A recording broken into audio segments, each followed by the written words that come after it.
Ναι, ωραία.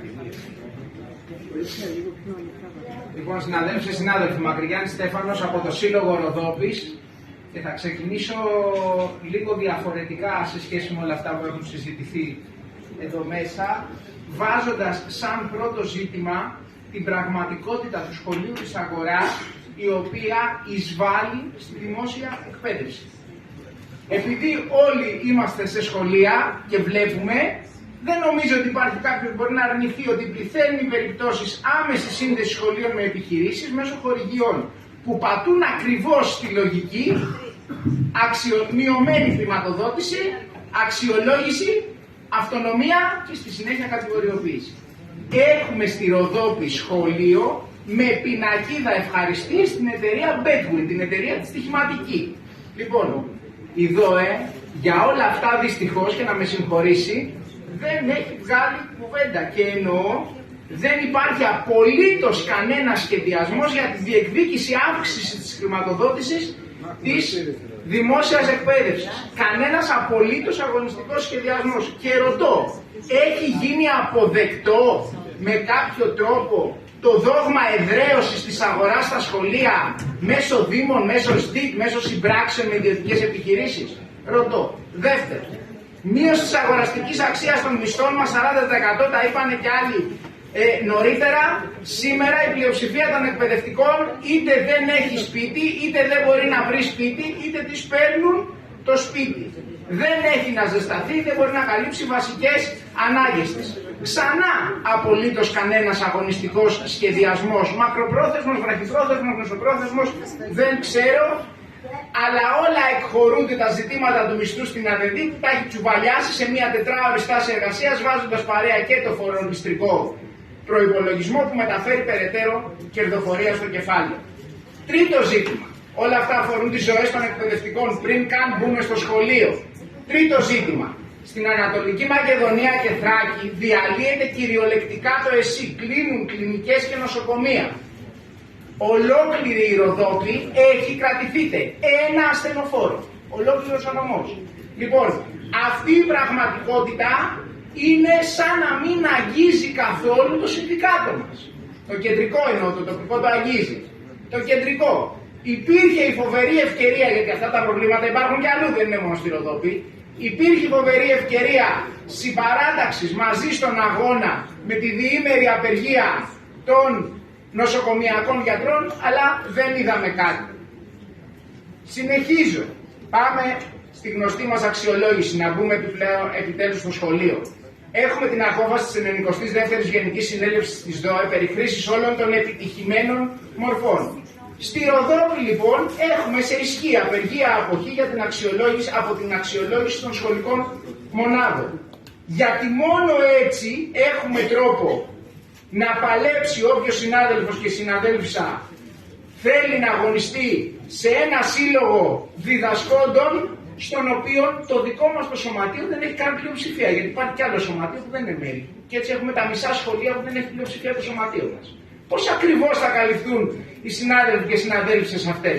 Με ποιον τρόπο θα αγωνιστούν? Ή πρέπει εμείς να τους πούμε ότι αφού ο Σύλλογος Διδασκόντων τους πήρε απόφαση αξιολόγησης, συρθείτε και εσείς στην αξιολόγηση?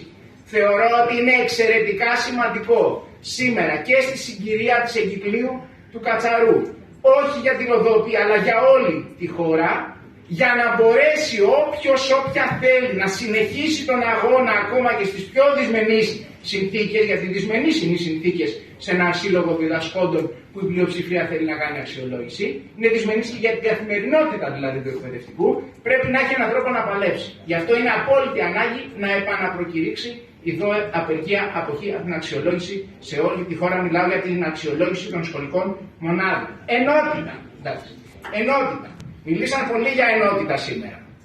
Και ρωτώ πραγματικά, τι ενότητα, πραγματικά προσωπικό μου ερώτημα, τι ενότητα μπορώ να έχω, μπορεί να υπάρχει μεταξύ εμού και του συναδέλφου συνδικαλιστή εκλεγμένου με ένα μπλε, είναι ένα γαλάζιο ή ένα πρασινογάλαζο ή ένα πράσινο ψηφοδέλτιο, υπάρχουν διάφορες παραλλαγές. Υπάρχουν τέτοιες περιπτώσεις. Υπάρχουν και στη ζωή μου τέτοιες περιπτώσεις, σε παρακαλώ.